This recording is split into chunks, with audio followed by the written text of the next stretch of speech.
What's up, wrestling fans? It's Pharaoh. Thank you for joining me today. We are talking about Jade Cargill being WWE Bound and reported to be starting at the Performance Center this week. How did we get here? Well, Jade debuted a few years ago in AEW as just someone brand new to the wrestling business. I believe to that point she had been offered a deal by WWE, but because of being a mother and everything that presents, chose to go with the lighter schedule of AEW. Totally understandable. She debuted in AEW, an actual high-profile match on an episode of Dynamite, teaming with none other than former NBA champion Shaquille O'Neal to tag with Cody Rhodes. And if you were about to say Brandy Rhodes, you would be wrong. No, it was Red Velvet. There's some trivia for you. Brandy was pregnant at that point, but all signs looked like it was going to be Brandy teaming with Cody in that match.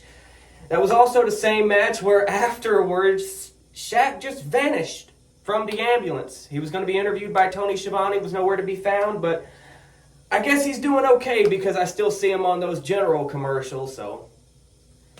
But needless, this is about Jade. Jade would then later go on to rack up a 60-0 run, undefeated streak in AEW, en route to becoming the first ever TBS champion, which is like their women's television championship, but that's not what they call it.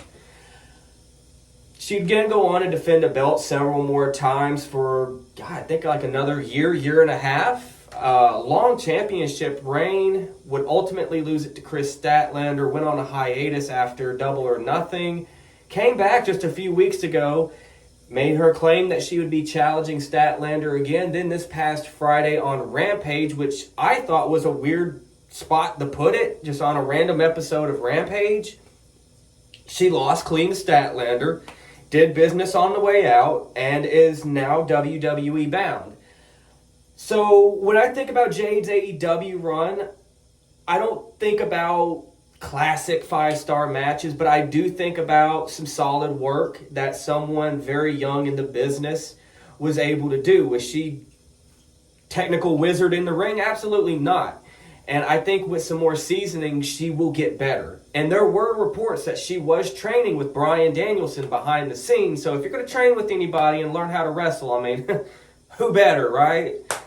So her going to WWE, yeah, it is a loss for AEW, but it is an opportunity for someone in that women's division to step up now. And we're going to see who's going to take that and who can make something out of it. If anyone does, great, but we know that women's division isn't the best book.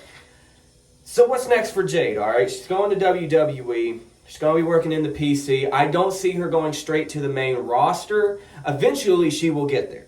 I think eventually she'll get there. In a year or two. Less than 2 years max. I think she will be main roster bound. But she's going to have a run in NXT. I can definitely see her leading the charge for that women's division, representing as their NXT women's champion, holding that belt for several months and doing some good business.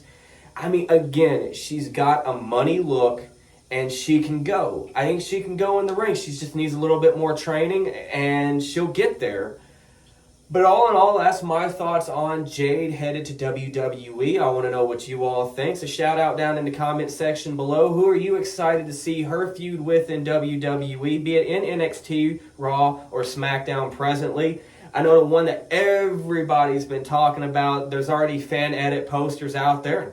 Some of y'all do a really good job on those fan edits. Her and Bianca Belair. Hey, maybe one day, potential WrestleMania Women's Championship match. But that's all for today, guys. I'll catch you next time.